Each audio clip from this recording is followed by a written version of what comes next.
dia, meus queridos, minhas queridas. Que a graça, a paz, o amor do Senhor Jesus seja sobre a tua vida, seja sobre a tua casa, seja sobre o teu ministério, onde você trabalha para o Senhor. Mais uma vez aqui, para essa nossa videoaula da Escola Dominical da Igreja Metodista aqui em São Roque, pastores Eduardo Júnior, pastor Felipe Taboraí. Um abraço para vocês, meus pastores, Deus os abençoe. A vocês, meus queridos alunos, minhas alunas aqui da nossa igreja em São Roque, um beijo todo especial para vocês. Precisa falar que nós estamos com saudade, né? A gente tem visto nas telinhas aí, tem se conversado, mas um beijo grande para vocês. Dá para ver que mais uma vez a gente está aqui sozinho, né? Abandonado. Meu parceiro da esquerda, da direita, não está aqui, o Dirceu, mas ele está bem, graças a Deus. E a gente vai fazer essa aula aqui sozinho, tá bom? E semana que vem vai estar de volta aqui, né? Semana passada, juntamente com o Dirceu, nós estamos discorrendo sobre a aula número 8 da nossa revista. É a aula que fala, cujo título é Sabedoria e Simplicidade. E o Dirceu discorreu semana passada a respeito dessa aula bastante, né? Nós dividimos ela em duas partes, para que ela não ficasse uma aula muito extensa, muito cansativa, né? Então hoje, na segunda parte, a gente vai verificar um pouquinho sobre a simplicidade do ministério de Jesus, né? Como ele foi, como ele trabalhava. Mas vamos recordar um pouquinho então. A gente sabe, a gente leu e conversou semanas anteriores que o livro de Provérbios ele tem alguns objetivos, e nós falamos deles no comecinho da aula passada. Se você quiser ver um pouquinho sobre esses objetivos, está lá no livro de Provérbios mesmo, no capítulo 1, versículo 2 a 6, ele fala do objetivo do livro de Provérbios. A gente também tem falado aqui que a sabedoria e o ensino, né, que é o conhecimento, embora sejam coisas distintas, elas caminham e devem caminhar juntas, na verdade. Podemos entender que tanto o ensino quanto a sabedoria são coisas que nós podemos aprender, podemos adquirir, ok? Vimos isso nas aulas anteriores também, que as duas coisas são possíveis serem adquiridas, tanto o ensino quanto a sabedoria, ok? E hoje, na nossa videoaula, e na semana passada que nós fizemos junto com o Dirceu, nós entendemos que nós podemos aprender também com aquilo que o Senhor criou e nos deixou como mordomos, que é a nossa natureza. E eu posso confessar para vocês aqui de onde eu estou, né? Eu olho aqui pela janela desse meu escritório e eu vejo aqui morros, montanhas, natureza.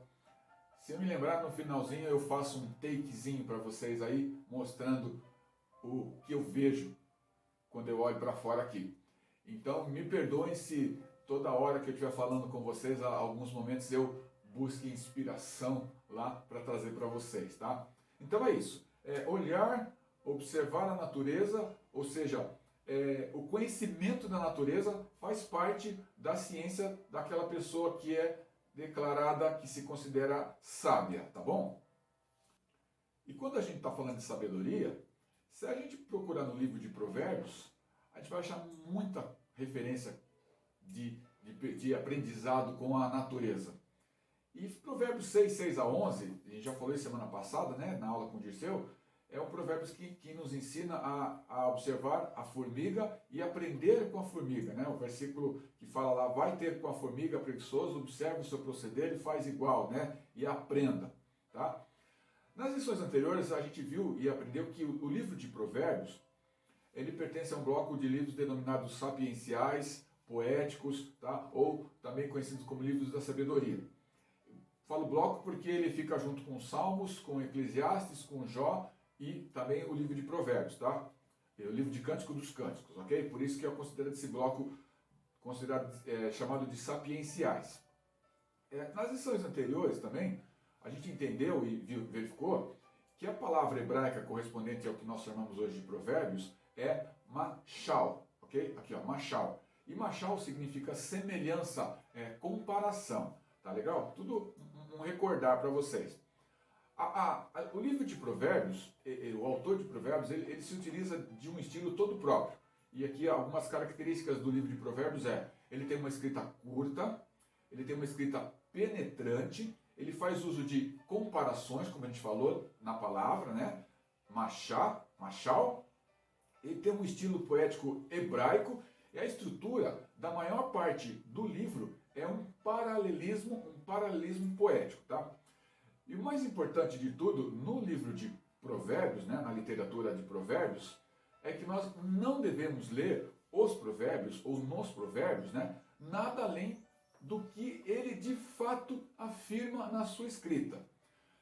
Por sua própria natureza, a escrita, o livro de Provérbios, são afirmações genéricas cujo propósito, então, é o quê? É aconselhar e não quer fazer estabelecimentos de códigos rígidos pelos quais Deus vai operar. Não. Provérbios é o seguinte, significa assim, não cabe interpretação em Provérbios. O que está dito é o que está escrito. O que ele quer dizer é aquilo que está escrito nele. Tá bom? Ok? O básico, o principal da poesia hebraica é o que eles chamam de paralelismo. E esse recurso, ele está presente em todos os escritos da Bíblia. Paralelismo, tá bom? E tem alguns tipos de paralelismo, tá? No paralelismo, como nós já falamos, o antitético, conforme essa designação já dá para entender, ante, cada linha expressa pensamentos opostos. E o texto fundamental da nossa lição é um exemplo de outro gênero de provérbio, denominado provérbio numérico, tá bom? Vamos ver? Eu quero que você abra comigo então, Provérbios capítulo 30, versículo 24 e 28. Semana passada o Dirceu já leu esse provérbio, nós vamos ler novamente, tá bom? Para mostrar então por que é considerado paralelismo, porque é considerado um provérbio chamado e denominado de numérico, ok?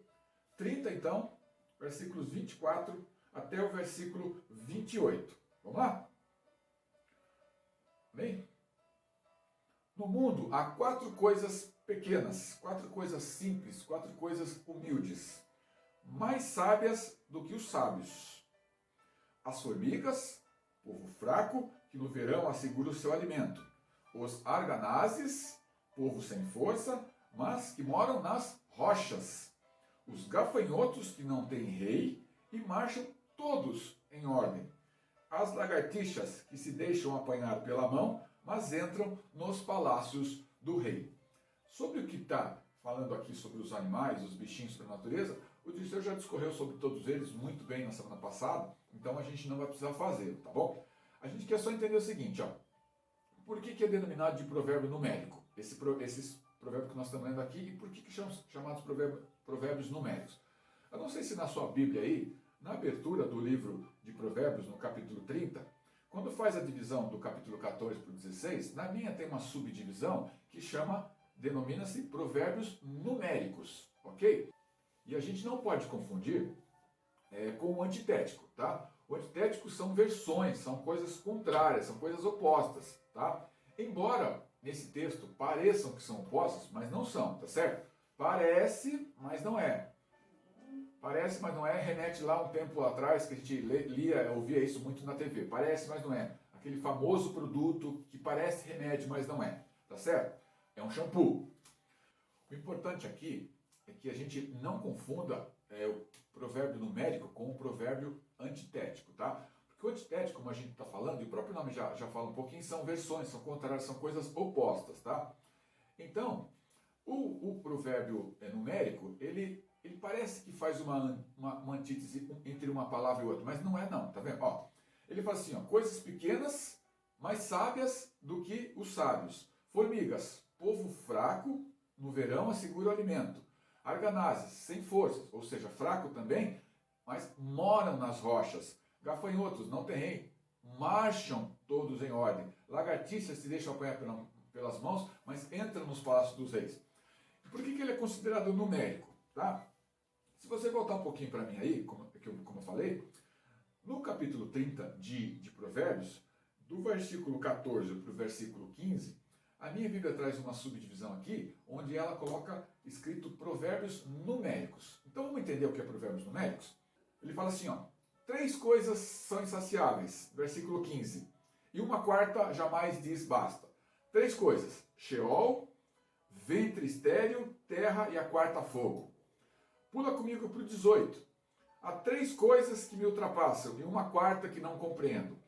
Primeira coisa, águia no céu, serpente na rocha, nave do mar e a quarta coisa, homem com a donzela. Numérico, 3, 4, 3, 4 é o que ele tem colocado sempre para a gente. Versículo 21. Há 3 coisas, por 3 coisas teme a terra e a quarta não pode suportar. Quais são essas 3 coisas? Servo que chega a ser rei, louco, farto e moça antipática. E a quarta coisa, a serva que herda da patroa. Se você for para o 29, a mesma coisa. Há 3 coisas de belo porte e uma quarta de belo andar. E você vai ver ali 3 coisas. O leão, o galho e o bode e o rei, que é a quarta coisa aqui, ok? Então isso é provérbio, esse é chamado provérbio numérico, tá? Se quiser saber o que é antitético, eu dou uma recomendação para você. Olha aqui, ó. Provérbios, capítulo 11. Leia Provérbios capítulo 11 inteirinho. Ali você vai ver que ele diz claramente o que é o provérbio antitético. Uma coisa, a primeira linha contrasta com a segunda, faz oposição à segunda, tá bom? Então, Provérbios 11 você vai aprender muito legal sobre o que é um provérbio antitético, tá bom? Aqui, para a gente entender um pouquinho então, essa parte da lição, o livro de Provérbios tem tradicionalmente sua autoria atribuída ao rei Salomão, um dos mais sábios conhecidos da Bíblia. No entanto, ele reúne relatos de outras pessoas como Agur e Lemuel. E não vamos parar aqui, porque também na aula da semana passada o Dirceu discorreu muito bem sobre Agur, sobre quem foi Agur, por que ele é considerado também como um autor dos escritos de Provérbios, tá bom? Então, o nosso texto bíblico, que nós estamos conversando agora, Provérbios 30, 24 e 28, é um provérbio numérico.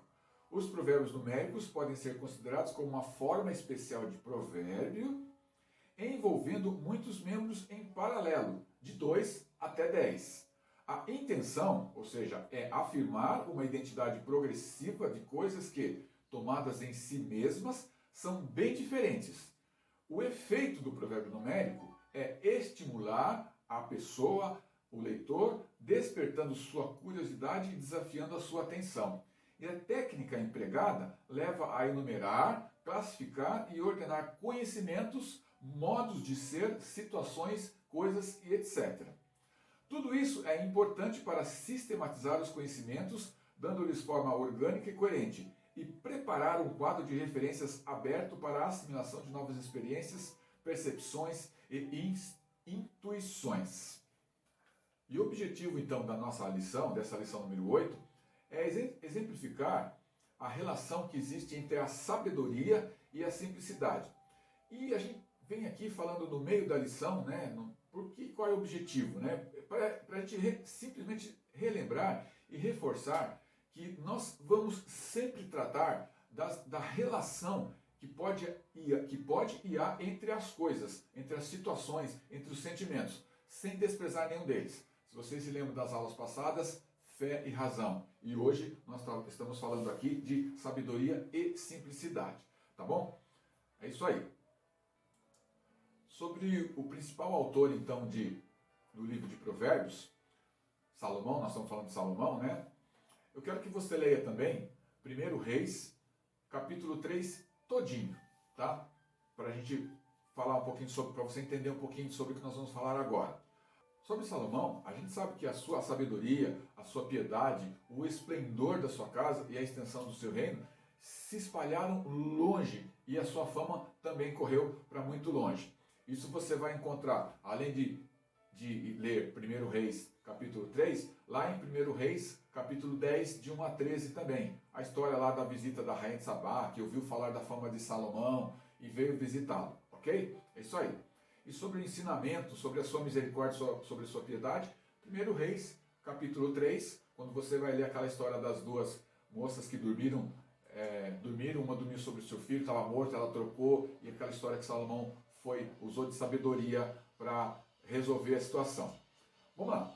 A respeito da sabedoria de Salomão e os seus feitos. A gente sabe que Salomão edificou o primeiro templo de Jerusalém. Salomão edificou um palácio para ele morar. Salomão construiu um edifício para a rainha egípcia morar, ela era sua mulher. Ele construiu o muro de Jerusalém e ele construiu várias cidades. Isso Salomão. Mas, na vida de Salomão teve um mas, né?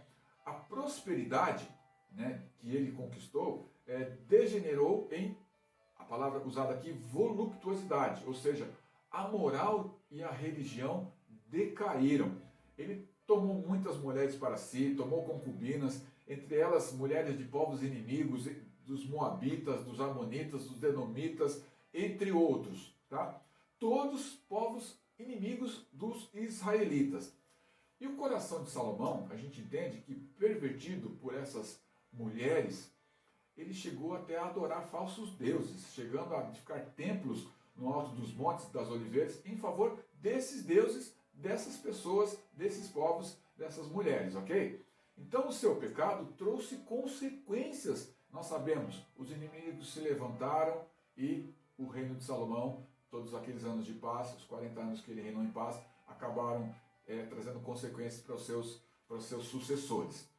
Você vai encontrar isso em 1 Reis, capítulo 11, tá bom? As mulheres de Salomão, os inimigos de Salomão e a revolta de Jeroboão. 1 Reis 11, tá? Leia também para você se inteirar melhor. Então Salomão foi um homem sábio? Salomão foi um homem sábio, a gente sabe que foi. Foi sábio, foi bem sucedido, foi inteligente, revolucionário, visionário para sua época, tudo isso ele foi, tá certo? Mas ele ignorou uma regra básica, né, da vida. A felicidade, a felicidade que nós chamamos de felicidade plena, ela não consiste apenas nós em desfrutarmos das coisas que a vida pode oferecer para nós, tá certo? Felizmente, no fim dos seus dias, ele reconheceu o seu erro. A gente entende que a autoria do livro de Eclesiastes é de Salomão também. Ele escreveu e lá ele retrata que sem Deus ele não é absolutamente nada, tá? A suntuosidade dos palácios, tudo mais, foi dada a ele por Deus? Sim. A gente entende que Deus é que proveu todas as coisas na vida, no ministério e no reinado, no reino de Salomão, ok? Trazendo para os dias de hoje, testemunhos das bênçãos de Deus ou vanglória? Testemunho das bênçãos que Deus tem feito nas nossas vidas ou ostentação? Ostentação, o que é ostentação? Ostentação é mostrar-se de maneira exibicionista, com aparatos, alardear, eu fiz, Deus, tá, tudo bem. Tem uma linha muito suave, muito sutil entre uma coisa e outra.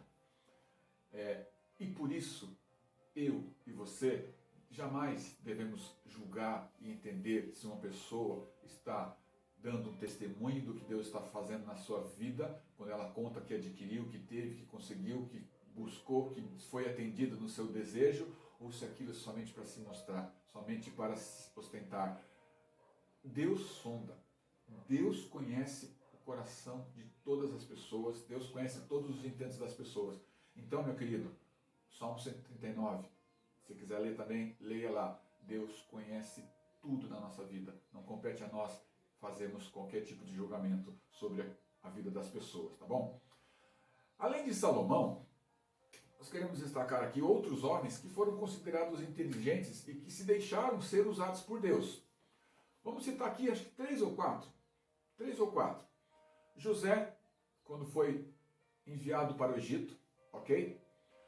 Toda a sua sabedoria dada por Deus, ele usou lá na construção dos celeiros, na guarda dos alimentos para os 7 anos de fartura e depois para os 7 anos de escassez. Moisés viveu 120 anos. Olha aí, mais uma vez, a gente reafirma que idade não quer dizer nada. Viveu 120 anos, e eu gostei muito do que eu li num determinado autor. Ele passou 40 anos no Egito aprendendo a ser tudo. Depois ele passou outros 40 anos no deserto aprendendo a ser nada. E os seus últimos 40 anos ele passou aprendendo que Deus é tudo na sua vida. Esse foi Moisés. José, Moisés, Daniel. O relato bíblico a respeito de Daniel, meus queridos, fala e o coloca junto com os seus amigos, né, que foram levados para a Babilônia, de que ele, avaliado por Nabucodonosor, foi avaliado como sendo 10 vezes mais sábios que todos os magos e todos os adivinhos do reino de Nabucodonosor. Observação: Daniel e seus amigos eram rapazes recém-saídos da adolescência. Idade não quer dizer nada quando você se coloca a serviço do Senhor. Moisés até 120 anos. Daniel e seus amigos recém-saídos da adolescência. Amém? E como eu falei de homens inteligentes, outros tantos. Pedro, de natureza sanguínea, intempestiva e imprudente, mas foi tão poderosamente usado por Deus. Você pode falar que ele não era inteligente, você pode falar tudo a respeito dele, mas o que implica que para Deus usar um homem, não precisa que ele seja somente inteligente ou sábio, mas basta ter um coração sincero, tratável e aproximar-se de Deus com sinceridade, certo? E Pedrão, se a gente falasse dos relatos que a gente fala, né? Pedrão é o Pedrão, né? E o que dizer sobre Jesus e a sua simplicidade? Né? Sobre simplicidade e sabedoria, então. Eu quero ler Provérbios 11, versículo 2. Abra para mim aí, Provérbios 11, versículo 2. Diz assim, esse Provérbios 11, ele, segundo os historiadores bíblicos, os pesquisadores, ele foi escrito mais ou menos em 960 a.C. Diz assim, Provérbios 11, 2. Onde entra a insolência, entra o desprezo, mas com os humildes está a sabedoria. É categórico aqui, Provérbios afirma que a sabedoria está com os humildes. Sabedoria e soberba não casam. Sabedoria e grandiosidade não casam. Ok? Sabedoria e ostentação, uma palavra que nós já usamos aqui, não andam juntas. Ok? Então vamos lá. Sobre sabedoria e simplicidade. A gente tem falado aqui, conversado aqui, que Salomão foi sábio, que Daniel é inteligente, que tudo mais. Mas Jesus, o mestre dos mestres, é considerado a sabedoria encarnada. Ele priorizou a simplicidade no seu ministério. Quando, veja só, sob a condição de filho de Deus, ele tornou-se servo. Testemunhou a simplicidade como estilo de vida, quando escolheu caminhar e conviver entre as pessoas necessitadas e não nos palácios, quando afirmou não ter onde reclinar a cabeça. Então, a simplicidade de Jesus deve ser uma meta para a nossa vida também. E ele nos advertiu sobre isso, ser simples como as pombas. Mateus 10, versículo 16. Então, Jesus, enfatizando aqui para nós, né? Ele priorizou a simplicidade no seu ministério. E a revista aqui, ela mostrou dois aspectos de Jesus no seu ministério. Apontou dois aspectos aqui. Ela apontou para a gente o serviço, né? Ele se tornou sábio, e ela apontou para a gente outro aspecto, que é o estilo de vida de Jesus. Simplicidade como estilo de vida, tá certo? Eu queria apresentar mais outros dois aspectos, né, que nós consideramos relevantes sobre a simplicidade de Jesus no seu ministério, que é a comunicação e a mensagem. Tá? Então, para isso, eu vou ler com vocês alguns textos bíblicos, tá certo? E eu vou começar com Mateus, Evangelho, então, Mateus capítulo 7, 28 e 29. Mateus 7, 28 e 29. Jesus, como ele se comunicava, ok? Abrimos 7, 28 e 29, Jesus falando às multidões. Lembrando, aqui é o fechamento, que a gente pode entender assim, do chamado Sermão do Monte, tá? Aconteceu que ao terminar Jesus essas palavras, depois se você quiser saber quais são essas palavras, leia lá Mateus 5, 6 e 7, que você vai entender. As multidões ficaram extasiadas com o seu ensinamento, porque as ensinava com autoridade e não como os seus escribas. Os escribas que ensinavam as multidões, ok? Então, na comunicação, Jesus ensinava com autoridade e as pessoas ficavam extasiadas. Um pouquinho mais para frente, Mateus 8, versículo 20. Está aberto a Bíblia aí, né? Então vamos lá. Ao que Jesus respondeu: as raposas têm tocas e as aves do céu ninhos, mas o Filho do Homem não tem onde reclinar a cabeça. O estilo de vida escolhido por Jesus, ele escolheu, como a gente falou, caminhar e conviver com pessoas necessitadas.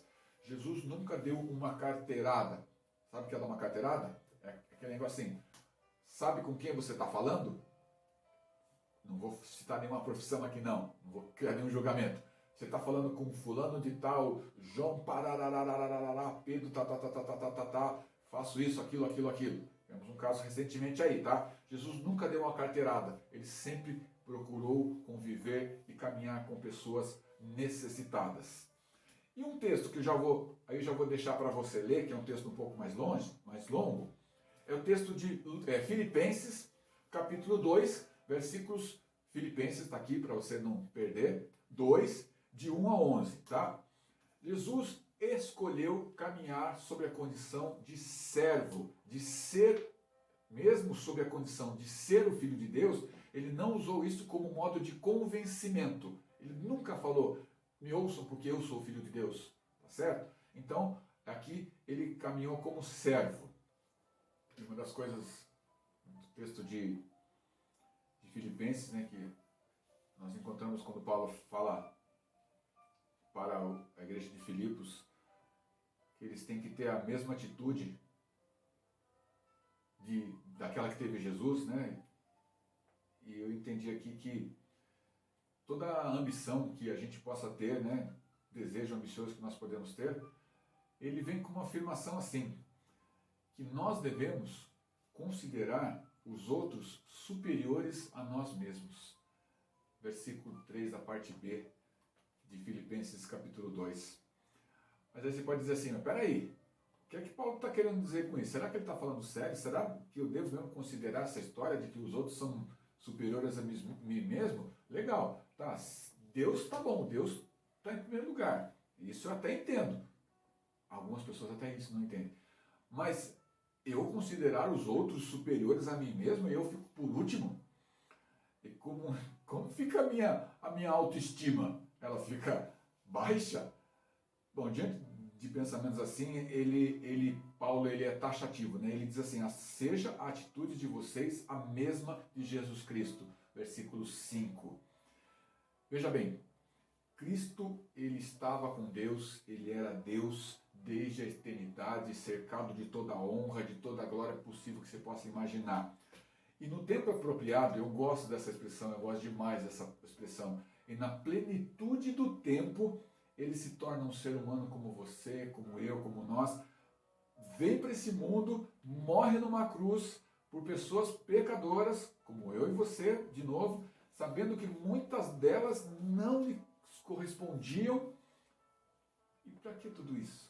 Com que propósito? Com necessidade de se autoafirmar, dizer, não, eu sou Deus, eu sou Cristo? Não precisa. Ele já tinha a mais alta posição, né? A sua atitude foi movida por amor. A sua atitude foi movida por amor e não por ambição. E a sua missão, ela foi inspirada, então, na humildade, por humildade, não por egoísmo. Esse é Jesus. E a gente deve estar se perguntando, então, quais são as nossas reais ambições para essa vida? Aprender com Jesus é a melhor coisa que a gente pode fazer, né? E o autor da nossa revista, ele traz uma frase que eu considerei muito rica, e eu até coloco ela aqui para vocês, aqui em cima da minha cabeça, aqui, ó, para vocês verem, que eu achei muito rica e traz uma mensagem muito firme para a gente. Nem todos os doutores e doutoras podem se transformar em pessoas sábias, mas muitas pessoas sem instrução formal podem ser doutoradas em sabedoria e simplicidade. Gostei muito desta frase. Sabedoria e simplicidade. Sabedoria e humildade. Conforme eu pedi para vocês lerem Filipenses capítulo 2, né? A si mesmo se humilhou, não usurpou ser Deus, mas em forma de servo se fez para se relacionar conosco. Filipenses 2, de 1 a 11. Humildade, né? E vamos falar um pouquinho de humildade. Deixa eu escrever umas palavrinhas aqui que elas parecem ser um pouquinho difíceis, né? Quem se humilha, ou seja, quem se humildar, ou seja, se humilhar, é regressar à sua essência. E qual é a nossa essência? Do que foste criado tu, ó aluno, do que foste criado tu, ó espectador, assistente desse vídeo. Fomos criados da terra, então a nossa essência é o humus, a nossa essência é a terra, é o solo, é o chão. E um dos vocábulos que foi muito utilizado pelos romanos para designar a terra ou o solo, era um dos vocábulos, né, o mais utilizado foi o humus, né, que trazendo por latim humus, trazendo por latim humilis, significa tudo o que estivesse perto do solo, ou por extensão aí do sentido, tudo o que tivesse pouca altura, que fosse baixo, tá? Esse é um dos termos utilizados, dos vocábulos utilizados pelos romanos. E o outro já é um pouco mais erudito, que é o telos. Também tem a mesma raiz, né? Mesmo significado de terra, que significa telúrico. É um termo mais erudito, tá? E no latim clássico, já se apresentava aqui, então, vários sentidos figurados para a palavra humus, humilde. Ou seja, no latim clássico, a palavra humus, ela trouxe já alguns sentidos que nós chamamos aqui de sentidos figurados, certo? De baixa condição, abatido, pouco importante, fraco ou pobre. E na Bíblia, com os autores considerados que nós chamamos de cristãos, o termo humildade, né, o humilis, ele assume também o significado de humildade por virtude, não por fraqueza, não por deficiência, mas por virtude. Ou seja, ele é utilizado pelos cristãos para designar aquela pessoa que reconhece as suas limitações. Ele é humilde porque reconhece as suas limitações. E a gente vai procurar falar um pouquinho agora, então, da diferença entre humildade e simplicidade, tá certo? A humildade, ela não depende de alguém estar vestido modestamente ou, muito pelo contrário, com uma roupa cara, ok? A humildade, ela não se manifesta através de roupas ou de ausência de bens. Eu não sou humilde porque eu tenho pouco, tá certo? A humildade, presta atenção, ela se dá nos pensamentos e ela se materializa, aí sim, nas atitudes de uma pessoa, de um ser humano. Na forma como ele age, na forma como ele reage e na forma como ele trata da sua relação com outras pessoas, ou seja, com o seu próximo, tá? Então vamos lá. Humildade, pensamentos, se dá no pensamento, se materializa nas atitudes de um ser humano e na forma como ele age ou reage em relação ao seu próximo. A gente pode dizer que alguém pode ser financeiramente rico, certo? Abastado e ser humilde, ok? A gente pode dizer também que uma pessoa pode ser financeiramente pobre e ser soberbo, tá? Ser envaidecido. Então, simplicidade, para nós que estamos estudando agora, é a forma com que você vê e vive a vida, tá certo? Se expressando também, né? A simplicidade se expressa também na relação com o que você possui materialmente. A simplicidade permite que tanto o rico como o pobre se vista com elegância, conforme seja a sua vida, tá? Conforme seja a sua vida. E todo simples, aqui eu já falei sobre isso, né? Todo simples de verdade, ele também é humilde, por extensão, por consequência. Pois a humildade é um pressuposto número 1, ou dos principais, para a simplicidade. Mas o inverso às vezes não acontece. Nem todo humilde ele é simples, tá? Você pode ser muito humilde de personalidade, sem soberba, nunca se sentindo nem expressando ser melhor que os outros, mas não ser simples no vestir, por exemplo, né? E na forma de você administrar a sua vida. E como a gente está falando de simplicidade e sabedoria, e citamos aqui os quatro animaizinhos que a Bíblia fala em Provérbios 30, que são pequenos, frágeis, né? Vamos reforçar então aqui um resuminho.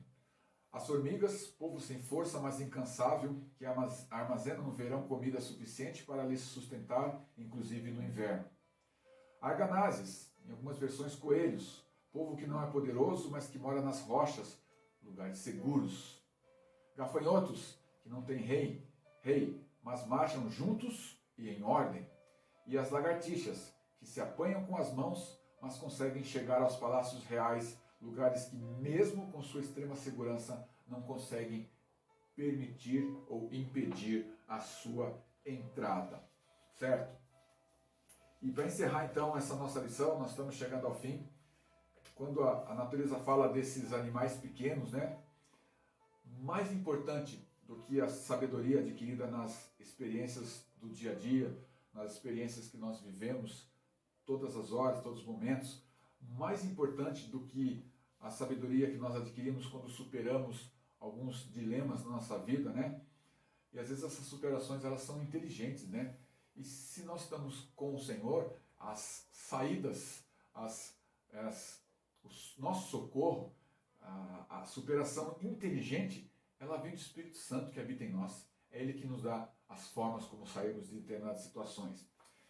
Eu estou destacando assim porque mais importante que seja essa sabedoria adquirida através da vivência dos problemas que nos acometem, é a sabedoria que nós chamamos de sabedoria divina. É aprender com Jesus, é aprender na simplicidade do seu ministério, é aprender na forma como ele se comunicava, é aprender na forma como ele se relacionava com as pessoas, tá certo? Nós devemos buscar sempre essa sabedoria, a chamada sabedoria humilde. O seu valor, ele não tem preço, é inigualável. E como nós dissemos nas aulas anteriores, ela está disponível para quem desejar. Reafirmamos aqui, Tiago 1,5. Quem quer sabedoria, peça a Deus que dá involuntariamente a qualquer que lhe pedir.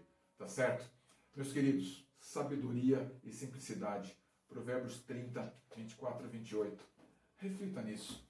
O que nós queremos ser aqui é somente facilitadores para vocês, tá? Facilitadores para vocês.